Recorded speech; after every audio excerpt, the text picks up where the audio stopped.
அமைதி மற்றும் பாதுகாப்புக்காக ட்ரம்பின் முயற்சியை வியந்து பாராட்டியுள்ள இஸ்ரேல் தலைவர் நெதன்யாகு ட்ரம்புக்கு அமைதிக்கான நோபல் பரிசு வழங்க வேண்டும் என பரிந்துரை செய்துள்ளார்.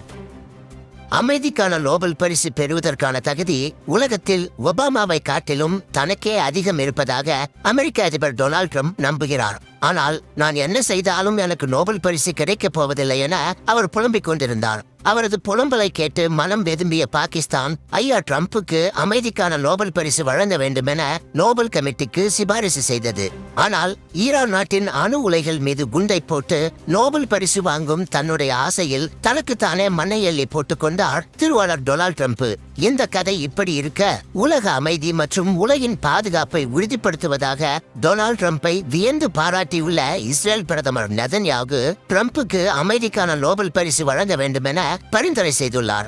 வெள்ளை மாளிகையில் நடைபெற்ற சந்திப்பின் போது ட்ரம்புக்கு நெதன்யாகு ஒரு நியமன கடிதத்தை வழங்கினார். அப்போது நோபல் பரிசு குழுவுக்கு நான் அனுப்பிய கடிதத்தை உங்களிடம் ஒப்படைக்க விரும்புகிறேன். அமைதிக்கான நோபல் பரிசுக்கு உங்களை பரிந்துரைப்பது மிகவும் தகுதி வாய்ந்தது. அதிபர் அவர்கள் இதை அன்போடு பெற்றுக்கொள்ள வேண்டும் என நெதன்யாகு கூறினார். இதனால் தனக்கு நோபல் பரிசு கிடைத்துவிடும் என்கிற நம்பிக்கையில் அதிபர் டொனால்ட் ட்ரம்ப் குஷியாக உள்ளார்.